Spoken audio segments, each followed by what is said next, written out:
صباح الخير، تعالوا بينا نعمل ألذ وأجمل سمك مشوي في الفرن بتتبيلة وصوص رهيب. لو حابين تاكلوا أكل صحي وتبعدوا شوية عن زيت القلي وعن دخان الشوي، شوفوا فيديو النهاردة. في فيديو النهاردة هنعمل سمك سنجاري مشوي في الفرن بتتبيلة وصوص رهيب، وهنعمل كمان ألذ وأجمل رز صيادية وشوية سلطة كده من الآخر. ما شاء الله، شايفين الجمال؟ مش قادرة اوصفلكوا قد ايه طعمه حكاية. بس قبل ما ابدا الفيديو، لو اول مره تشوفوني، انا اسمي اسماء. لو عجبكم الفيديو ما تنسوش تشتركوا في القناه ولايك وشير وفعلوا الجرس عشان توصلكوا اشعارات بكل وصفاتي. ما تنسوش تحطوا تطبيقاتكم على الجروب بتاعي على الفيسبوك. يلا بينا نبدا. مبدئيا هنا كده معايا اول حاجه 2 كيلو من السمك ده مش جايباه فريش ولا حاجه، ولكن كان عندي في الفريزر وطلعته. انا ما فتحتوش سنجاري عند بتاع السمك او في المكان اللي انا جبته منه، لا هو كان مفتوح من البطن عادي. غسلته ونضفته كويس قوي، ومن الجزء اللي عند الديل ده، الجزء المقفول اللي عند الديل ده، انا فتحته بالمقص وبس كده، ما عملتش اكتر من كده. وحطيته طبعا في محلول النقع، خل وليمون وملح، وسبته حوالي 10 دقايق ربع ساعة، وبعدين غسلته بمية من الحنفية عادية. ودلوقتي انا بدأت اتبل السمك بكمون وفلفل اسود ورشة ملح بسيطة قبل ما اضيف له اي حاجة. ودلوقتي معايا هنا بقى الخضار بتاعي، عبارة عن 3 جزرات انا عاملاهم بالمبشرة، وبصلتين كده جوليان، وفلفل رومي، فلفل الوان، وطماطم جوليان. كل الحاجات دي انا مقطعاها كده طرنشات بالشكل اللي انتوا شايفينه ده. وهبدأ دلوقتي اتبل الخضار بتاعي بنص معلقة من الكمون، نص معلقة من الفلفل الاسود، والملح طبعا ظبطوه حسب الذوق، بس يفضل ان الملح ما يكونش كتير. ومعلقة من بهارات السمك. بهارات السمك دي بتبقى موجودة عند العطار، باكت كده اسمه بهارات سمك. وحرفيا المعلقة دي اللي نقلت السمك بتاعي لحتة تانية خالص.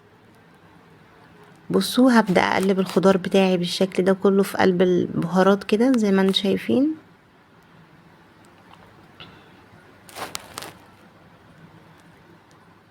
وهنا بقى معايا الخلطة اللي انا هحشي بيها السمك، عبارة عن توم، واحد فلفل احمر، واحد فلفل اخضر، وملح وفلفل اسود وكمون، وربع معلقة برضو من بهارات السمك.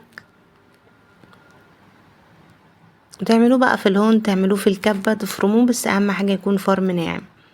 ومعايا هنا الصواني بتاعتي، رشيت فيها رشة كده من الخضار بتاعي، الخضار ده اللي هنحشي بيه السمك. وابتديت احط السمك كده واحدة جنب التانية وانا فرداه بالشكل اللي انتوا شايفينه ده.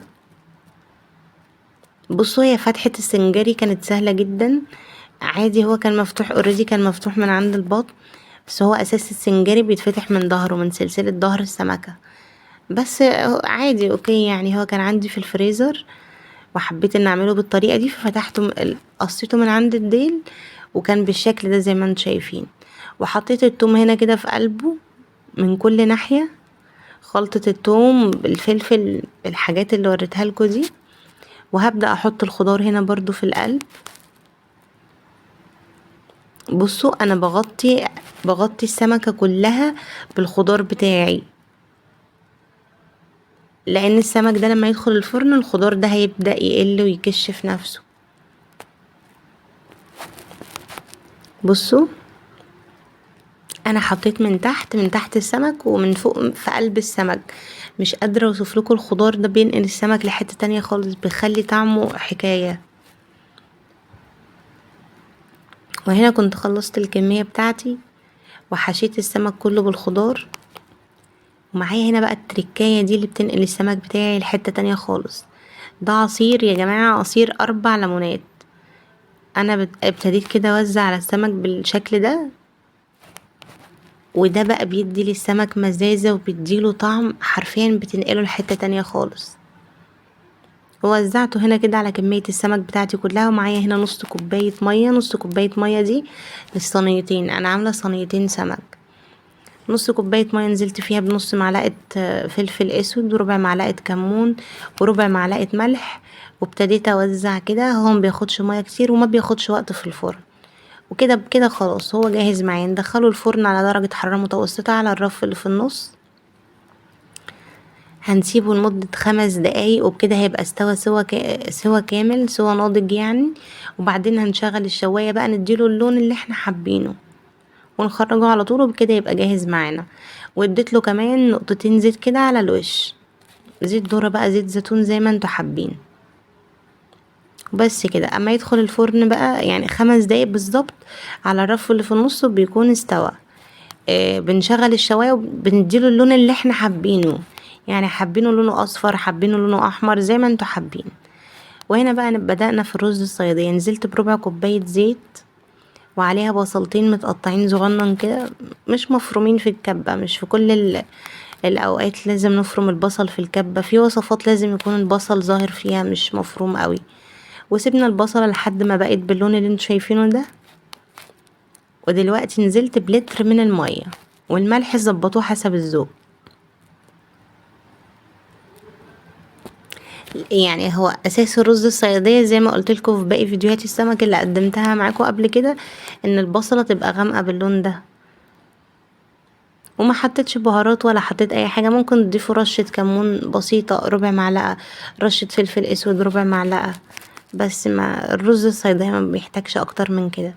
وغسلت الرز بتاعي ونزلت بيه كده في المية اول ما بدأت في الغليان وعلى نار عالية. اول ما يشرب المية بتاعته دي هنبدأ نهدي عليه النار وهنسيبه لحد ما يستوي براحته.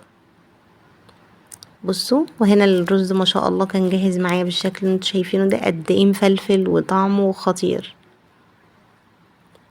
وهنا كمان بقى السمك بتاعي كان طلع من الفرن، انا اديته اللون ده، مبحبش اغمق لونه، حرفيا حاجة كده تجنن. بصوا بقى كله منه زي ما تاكلوا، مش بيتعب المعدة ولا اي حاجة، يعني اكل صحي مفيد جدا، طعم لذيذ. بصوا الجمال بقى، الرز قد ايه مفلفل، وشوية السلطة بقى دول يعني حاجة كده من الاخر. طبق السلطة ده مفضل عندي جنب كل وجبة. بصوا الجمال، بجد اسرع وصفة سمك عملتها في حياتي، حاجة كده خطيرة. وبس كده.